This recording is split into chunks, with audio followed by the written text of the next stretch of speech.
আমাদের দেশটাতে এখন কি হয়েছে জানেন? সমন্বয়ক নির্ভর সবকিছু হয়ে গেছে। কোথাও কোনো সমস্যা হলো সমন্বয়করা সমাধান করবে। কোথাও কোনো সিদ্ধান্তের বিষয় আসলো সমন্বয়করা সেই সিদ্ধান্ত দিবে। কোথাও উম আ কোনো সংঘর্ষ হচ্ছে সমন্বয়করা সেটা দৃষ্টি রাখছে, সমন্বয়করা সেটা নিয়ে সিদ্ধান্ত তাদের থেকে কি সিদ্ধান্ত আসে সেটার উপর নির্ভর থাকতে হচ্ছে। তো তাহলে আমাদের দেশে সরকার বা প্রশাসন আর আদৌ কি প্রয়োজন আছে? মানে সরকারও সমন্বয়কের ইশারায় চলে। বুঝছে? এবং একজন সমন্বয়ক কয়েকদিন আগেই একজন সমন্বয়ক না, সমন্বয়করাই বলেছেন যে, "ফেসিস্ট হাসিনাকে রাখা যাবে না, ফেসিস্ট আওয়ামী লীগ রাখা যাবে না। এদেরকে শেষ করে দিতে হবে।" কফিন মিছিল করলেন উনারা। কিন্তু আজকেই আবার উনারা সিদ্ধান্ত চেঞ্জ করেছে যে, না, তারা কেউ যদি ক্ষমা চায় তাহলে তারা আসতে পারবে। আমরা জনগণ আসলে কোন দিকে যাব? মানে সমন্বয়কদের ইচ্ছা কখন কি ইচ্ছে করে? আবার ২ দিন পরে ওনাদের যদি ইচ্ছে হয় যে, না, আওয়ামী লীগকে রাখা যাবে না বা ওনাদের ইচ্ছে হলো যে অন্য কোন দলের ব্যাপারে কোন সিদ্ধান্ত আসলো, সেই সিদ্ধান্তই কি আমাদের মেনে নিতে হবে কিনা? এবং উনারা সর্বোচ্চ পর্যায় থেকে উনারা যখন ইশারা ইঙ্গিত করেন উনাদের স্ট্যাটাসের মাধ্যমে এবং উনাদের স্ট্যাটাস এখন আসলে পুরো মিডিয়া জুড়েই আলোচনার বিষয়। কে কখন কোন স্ট্যাটাস দিল, হাসনাত কোন স্ট্যাটাস দিল, সার্জিস কোন স্ট্যাটাস দিল, হান্নান মাসুদ কোন স্ট্যাটাস দিল। এই স্ট্যাটাসের উপরে আসলে আমাদের মিডিয়াগুলো দেখেছি হুমড়ি খেয়ে পড়ে। অমুকে তখন স্ট্যাটাস দিয়েছে, তমুকে স্ট্যাটাস দিয়েছে।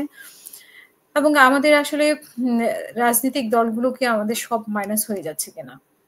এটা একটা প্রশ্ন।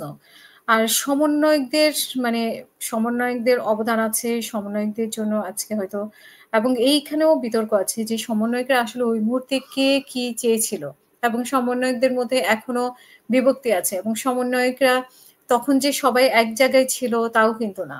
সবাই যে একমতে ছিল তাও না। তো সেইখানে তখনও বিভক্তি ছিল, এখনো তাদের মতপার্থক্য আছে। কিন্তু সেগুলোকে ওরা রাখঢাক করে রাখার জন্য অনেক চেষ্টাও করছে। যেগুলো আমরা জানতে পারি বিভিন্ন মাধ্যমে।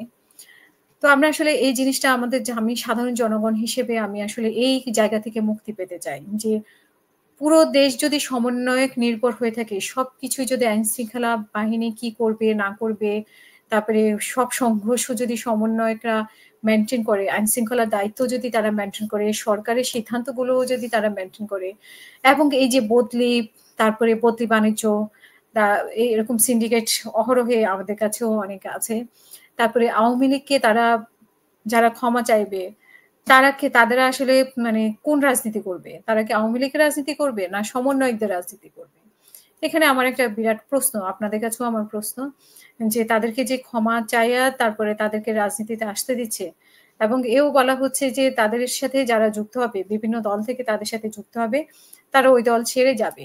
তাহলে কি আওয়ামী লীগের যারা তাদের সাথে যুক্ত হবে তাদেরকে কি তারা ক্ষমা করে দিবে? এরকম বিষয়? মানে সে গণহত্যাকারী হোক আর গণহত্যাকারীর বাইরে হোক। যদিও বলা হয়েছে গণহত্যাকারীর বাহিরে যারা আছে।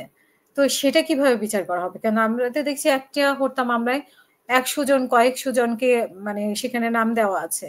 তো সেই নামটা কি কেটে দেওয়া হবে? এভাবে নানা প্রশ্ন। আসলে আমি সাধারণ জনগণ হিসেবে আমি অনেক কিছু বুঝতে চাই। সমন্বয়করা কখন কোন সিদ্ধান্ত নেয় এবং সেই সিদ্ধান্তের উপরেই আমরা দেখি যে অটোমেটিক্যালি দেশটা আসলে ওরকমই চলছে। সরকার কোন না কোনভাবে সেই সমন্বয়কদের উপরেই নির্ভর। তো এবং প্রশাসন ও সমন্বয়কদের উপরে নির্ভর। এই নির্ভরশীলতা কেন? ভয়ের কারণে নাকি আসলে ভয়ের সংস্কৃতি কিনা? সেটা আমার কাছে অনেক বড় প্রশ্ন।